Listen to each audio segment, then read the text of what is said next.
All right, welcome to After the Whistle, the first ever podcast brought to you by Front Porch Sports.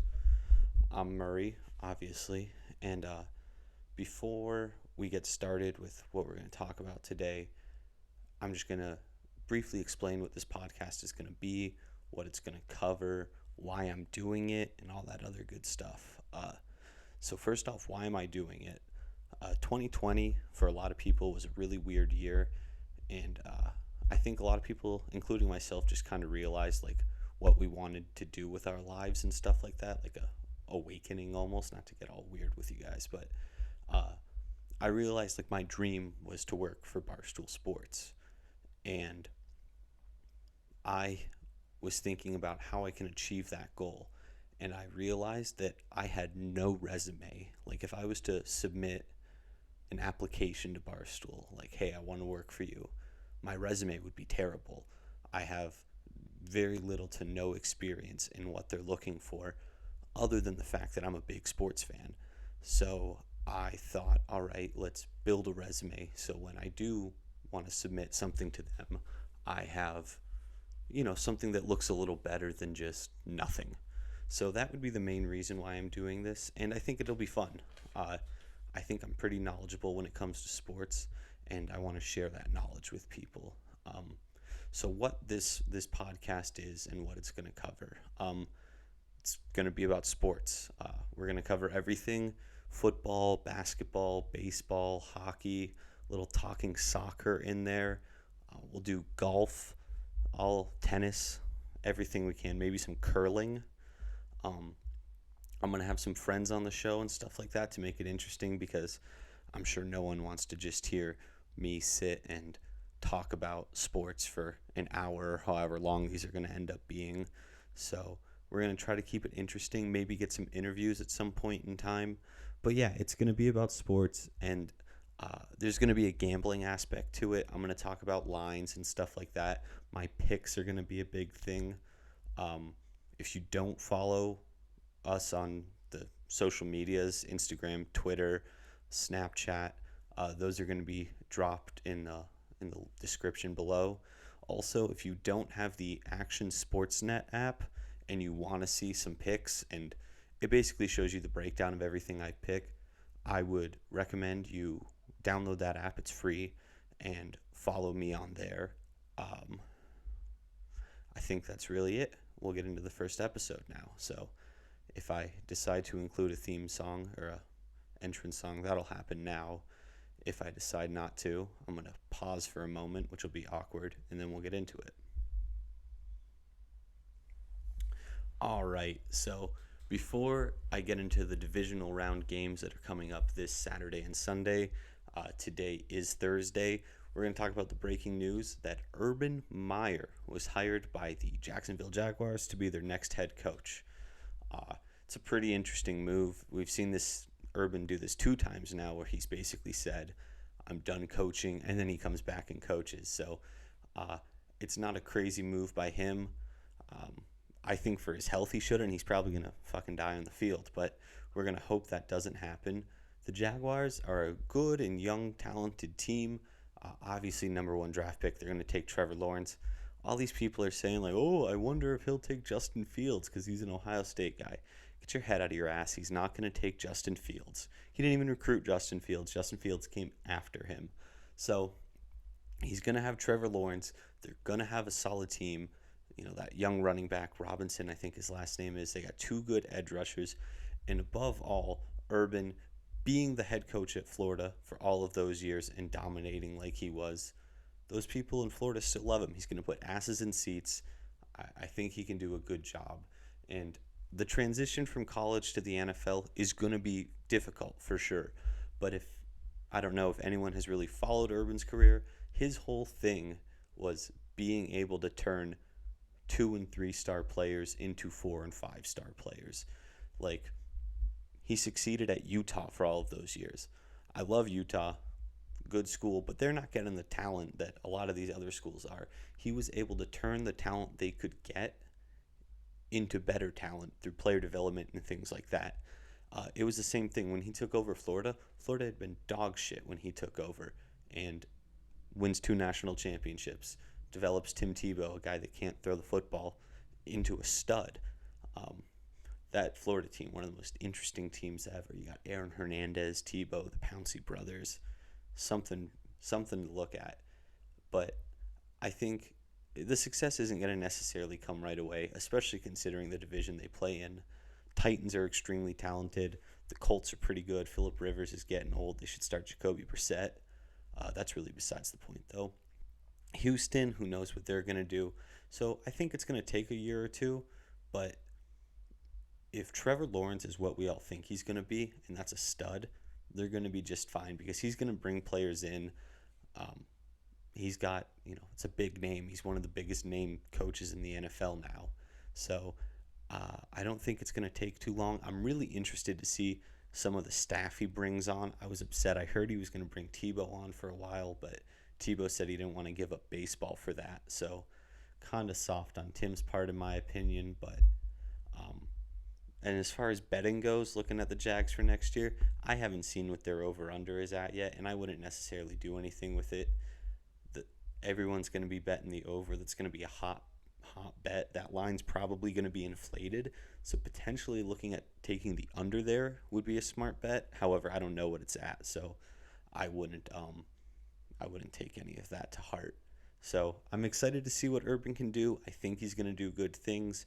I'm not saying like he's going to win a Super Bowl in the next 5-7 years or something like that, but I think he can get Jacksonville back into the playoffs. The last time we saw a relevant Jags team was with Blake Bortles, who, is a god amongst men. We'll talk about him again later in the episode. But the Jaguars is a franchise that's not had long-term success ever. So I think that this will be a good opportunity for them to try to build on it.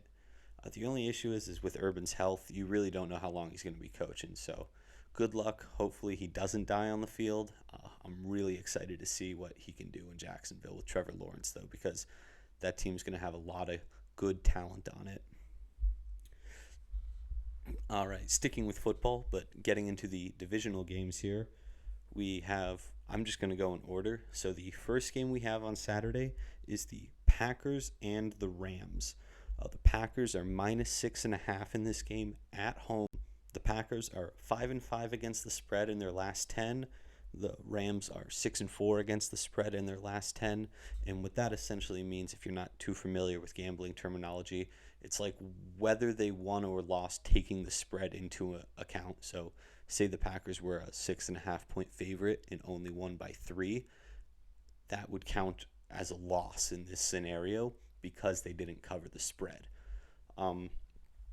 I think this is a really interesting game. The Rams are one of those teams that I feel like could truthfully beat anyone in the league when they're on their A game. Sean McVay is as good of a coach as there is. Jared Goff is a game manager like you hear about. And that defense is a stud. You're going to have this great matchup of Jalen Ramsey versus Devontae Adams. I feel like Jalen Ramsey kind of fell off, but now he's back on. The way he was able to shut down DK Metcalf the entire year, there are 3 matchups against him. Part of that could be talked about as Russell Wilson just not playing as good as he normally does, but that's going to be an intriguing matchup. Aaron Donald, good to go. Those ribs are good enough is what it sounds like. Who knows what percent he's going to be playing at, but Aaron Donald's playing against 80% is better than every other fucking defensive player in this league. So I think he's going to be fine there.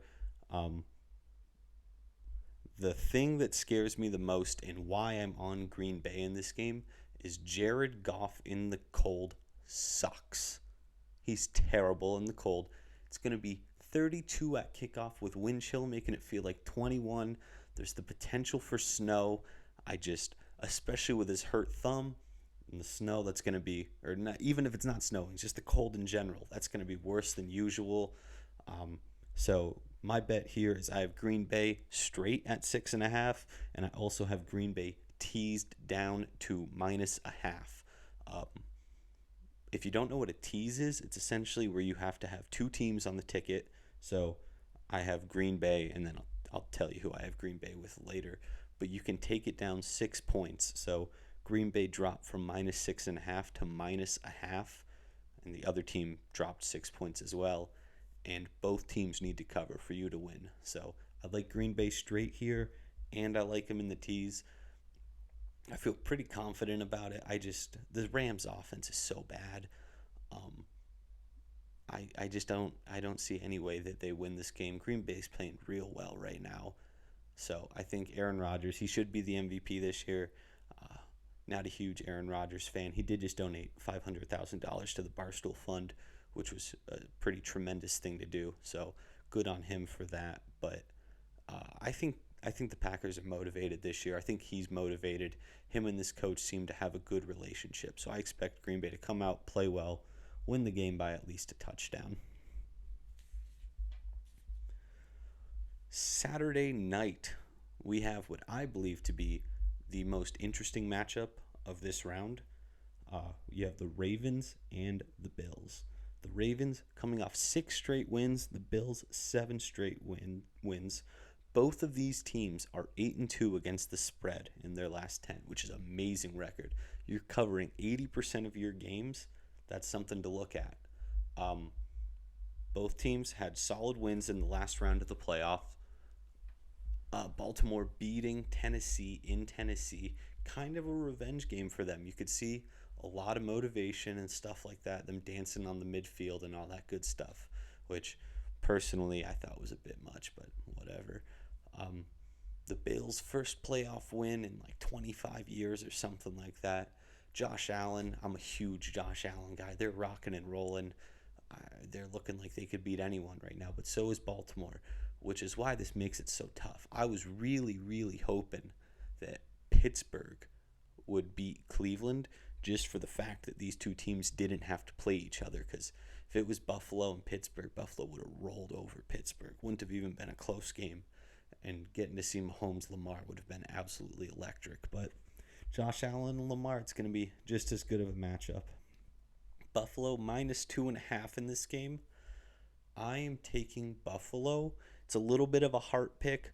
I got a lot of family from Buffalo. I enjoy the Bills. They're a good team. That fan base deserves some wins. I'm not a Lamar Jackson hater. I would say I'm a Lamar Jackson doubter.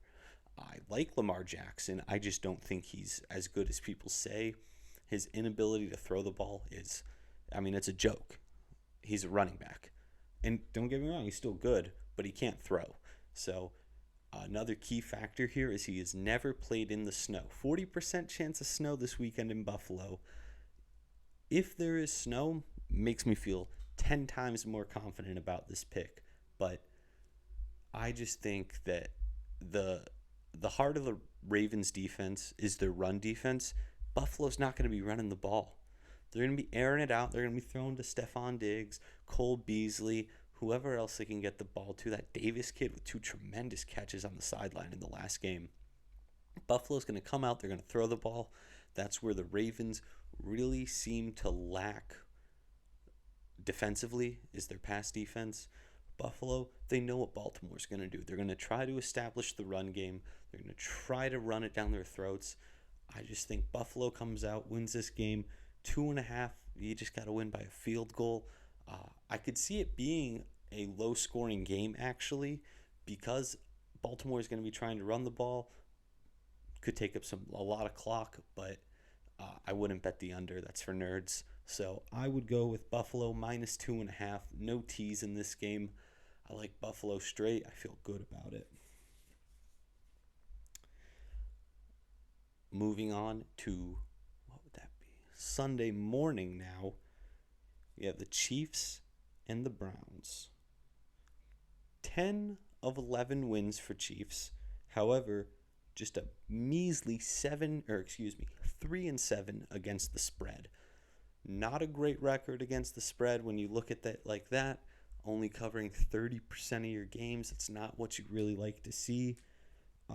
However, if you look at those 10 wins for the Chiefs, it was a 3-point win against the Falcons. Falcons aren't very good. A 3-point win against the Saints. The Saints are good. A 6-point win against the Dolphins. Dolphins are frauds. Don't get caught up in that. and a 6-point win against the Broncos, who are also not good. So, Chiefs, a lot of people are kind of down on them, wavering, thinking, oh, maybe they slip up here. Cleveland's real hot here. Great game against Pittsburgh. No one thought they could win that game. I didn't think they could win that game. I had Pittsburgh in that game. But Baker Mayfield's playing real well. That defense is going to be there. Kansas City is -10 in this game. This is the easiest bet in the world. I'm teasing Kansas City down. I love the Browns. I enjoy Cleveland. It's a fun fan base, but there's no way they go into Kansas City and win this game. Again, very similar to the Ravens, where the Browns lack defensively is pass defense. Mahomes could throw for 350 plus yards in this game, 4 or 5 touchdowns. The only chance I give the Browns here is if they can run the ball and maintain the clock, because the Chiefs' defense is nothing too special, and the Browns have 2 great running backs, Nick Chubb and the abusive man Kareem Hunt. So I don't really understand how they get absolutely doors kicked off them in this game, but at the same time I'm thinking it's 27-10 Kansas City. So teasing Kansas City here is a great play. If I were to bet it straight, I would bet Kansas City also -10, but it's not that I don't want the Browns to win. It'd be fun. It'd be a great story. I just don't think it happens. They're just not talented enough. But they do got Stefanski back after he beat the Coco. So, maybe he can coach a hell of a game. And the only time I don't know if it's the only time, the last time Mahomes and Baker met was in college. Baker won that game, but Oklahoma was a much more talented team than Texas Tech was. So, and a much better coach team. So I don't think the Browns have a chance. Kansas City wins this game pretty easily. And to wrap it up, my Tampa Bay Buccaneers. If you don't know, I'm a huge Pats fan, all Boston. So not making the playoffs. Who am I rooting for? The son of God, Tom Brady, against Drew Brees and the New Orleans Saints. These teams in the same division have met twice this year. The Saints won them both, the first one being 34-23, I believe that was week 1, and 38-3 on Sunday Night Football a little later in the season. The Bucs are hot here. They've won 5 straight games. They're 5-5 against the spread in their last 10. The Saints, kicking ass out here, are 7-3 against the spread in their last 10. The Saints are -3 in this game. They're at home. Look, I don't think Tom Brady will lose to the same team 3 times in a year. Don't see it happening. I'm on Tampa money line here. I'm also teasing them up from +3 to +9. I just don't. Tom Brady, he's a winner. For all of those years that he was in New England, obviously being a Pats fan, I saw it firsthand, and I enjoyed it. I'm sure most of you hated it, but the guy just wins football games, especially in the postseason. I saw he's beaten the same amount of NFC teams in the playoffs that Drew Brees has beaten, which is crazy to think about considering this is Brady's first year in the NFC. So I don't see a way the Saints beat them for a third time. And that's really where the pick is at. I think the Saints defensively can, obviously they allowed 3 points in the second matchup, but Tampa's O-line is playing real well right now. The Saints do not have the same front four that Washington has, and Tampa did a great job of containing Washington's front four in the last game.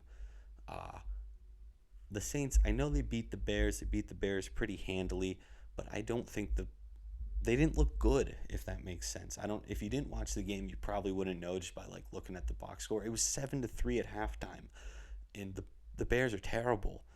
I mean, I love Trubisky, but God, that team is just god awful. They need to sell the team and fire everyone. So the Saints winning that game doesn't really impress me that much. I'm taking Tampa here, money line, and +9 in the teaser. So my ticket for the weekend, I have the Chiefs down to -4, teased with Green Bay down to -1. I have 5 units on that game. Units is basically a measurement of confidence because 5 units is obviously a bigger bet than 2 units. So a game that has 5 units on it, I feel confident about.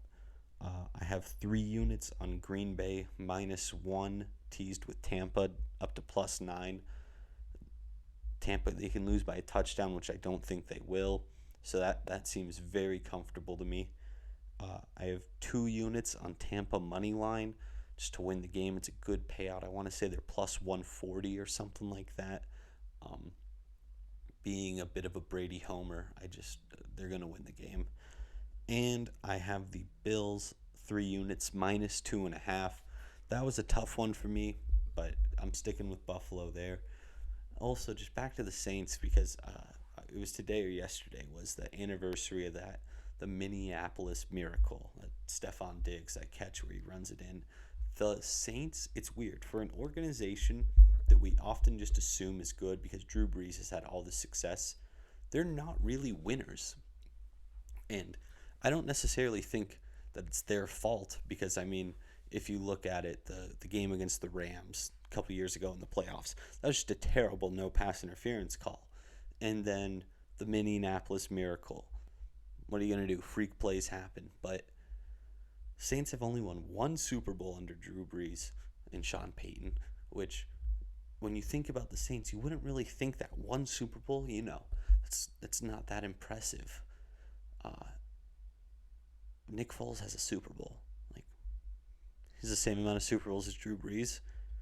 So that's another reason. I think certain teams and players are winners, and I think Tom Brady is the ultimate winner. The guy just wins football games, whereas the Saints and Drew Brees, I'm not going to call them losers, but they're definitely not winners.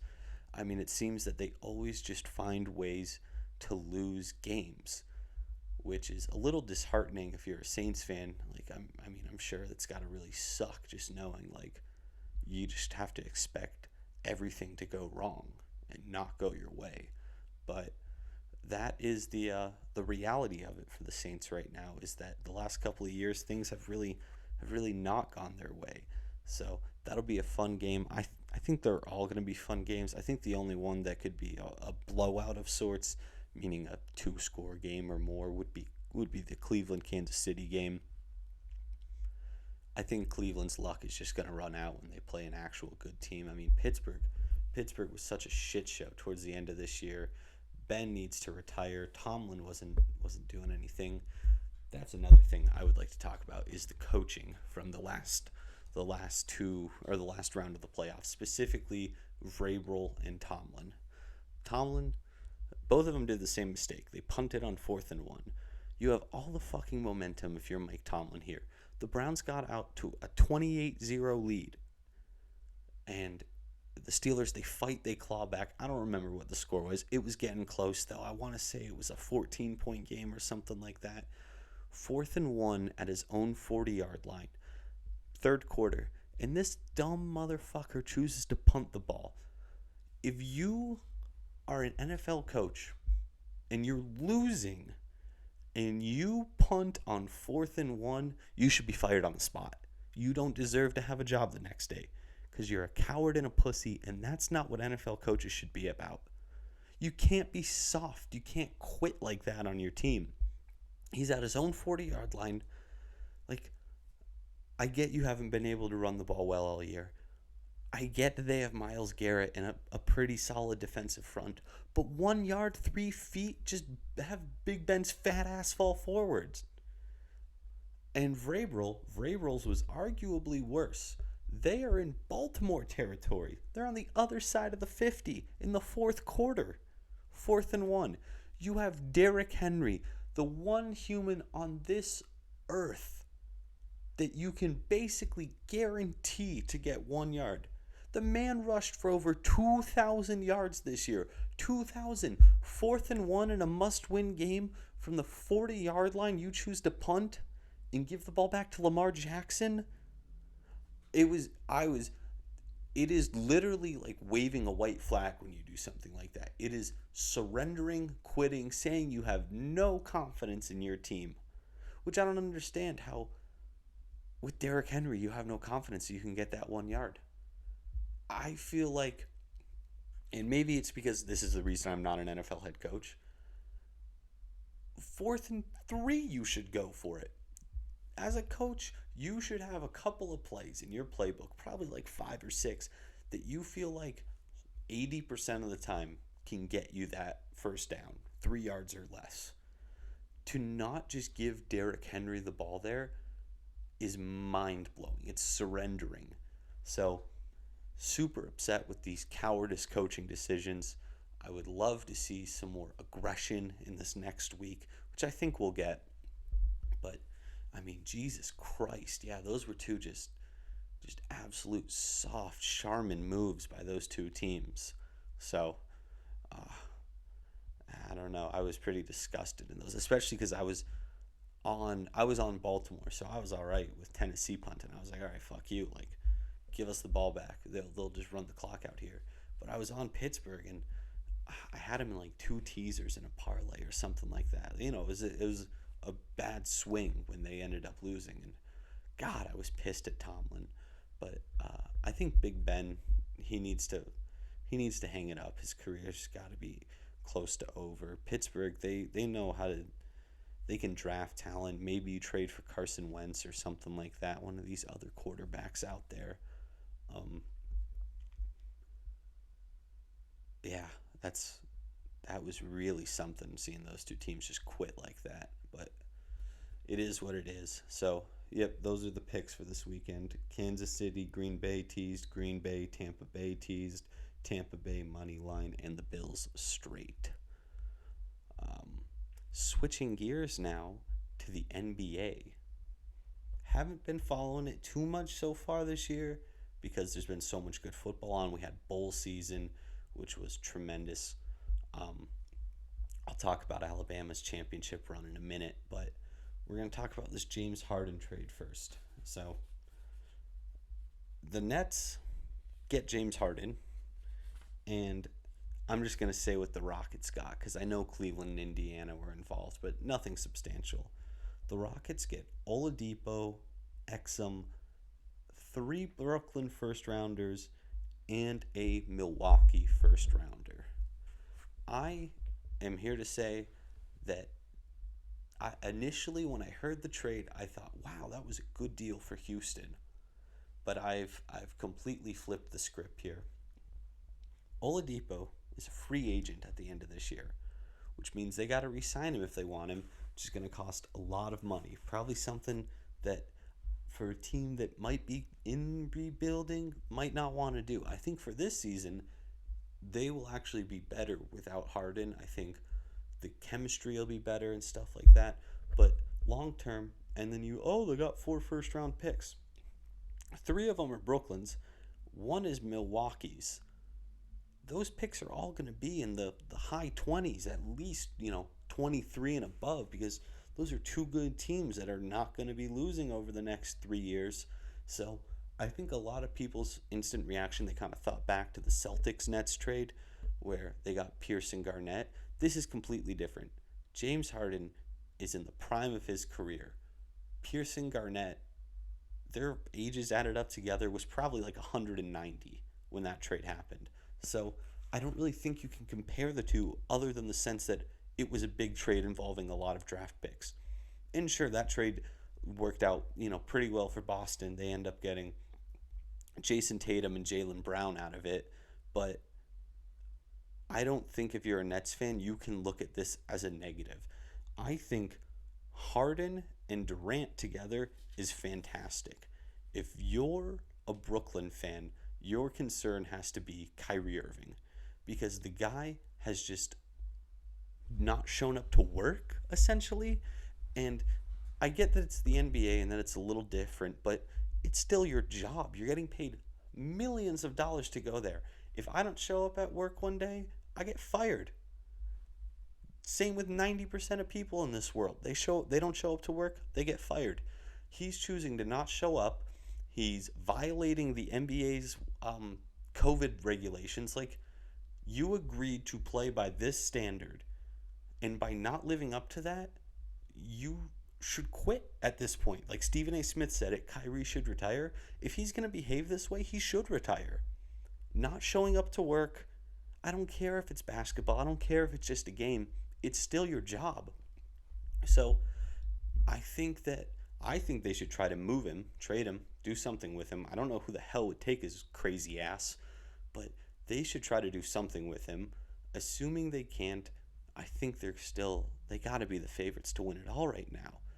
Like, what team can match up with them?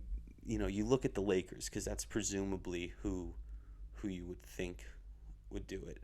I think the Clippers are the only team that can really do it, though, because you throw Kawhi on Durant. All right, that's a decent matchup. You throw Paul George on Harden. Paul George is a good defensive player, and then you can throw Pat Beverly or something like that on Kyrie and hope for the best. But I think if they can just get these three guys to play well, and I say these three, it's really just Kyrie, because I think all Harden wanted to do was win. That's why he wanted out of Houston, is he felt like he had exhausted all options there, and they still hadn't performed to what he was hoping. I think Durant just wants to win. I saw that he was like kind of involved in getting Harden there. They're good friends from OKC. They both played on Team USA. I think that they're gonna mesh well together. Kyrie he's the biggest question mark here, because if you can get Kyrie to buy in and play well, they're gonna win the title this year and probably next as well. So if I'm a Nets fan, it seemed like a lot of them were panicking and overreacting. But also, if you're a fan like I am of a team in the East or the NBA in general, I don't think that this is a death sentence. I don't think it's guaranteed, because Kyrie Irving is fucking batshit crazy. So on the chance that he blows this up and ruins it for them, that's kind of what you're hoping for at this point if you're a fan of another team. But if you're a Nets fan, you got to be feeling good. You're more talented than any team in the league right now. I understand you just traded your future away. You don't have another first-round pick for the next 3 years. But at the same time, you have 3 of the top 10 players or so in the league right now. I don't really know what you could be upset about. So if I am a Nets fan, I am anxious, I am excited, and if I'm another fan, I hope Kyrie Irving ruins everything. Hopefully I can clip in a little intermission right here so I can go get a drink of water and take a piss. If not, stare at this couch for a minute.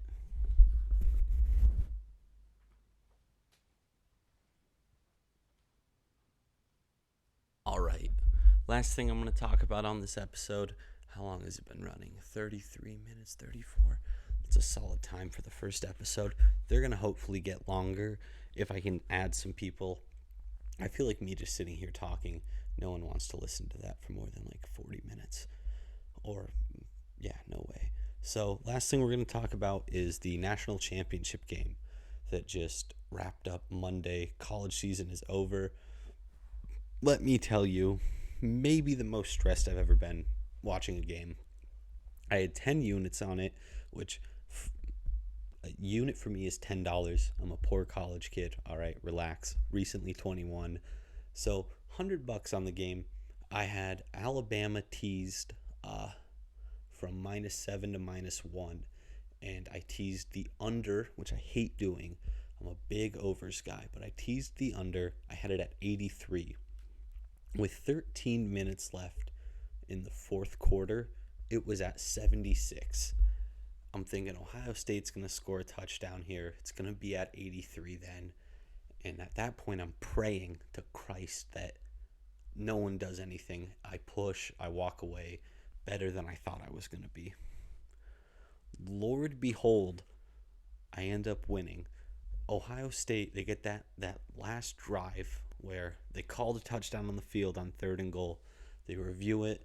Thank God that loser bobbled the ball. And then on fourth down, they just throw it out of the back of the end zone.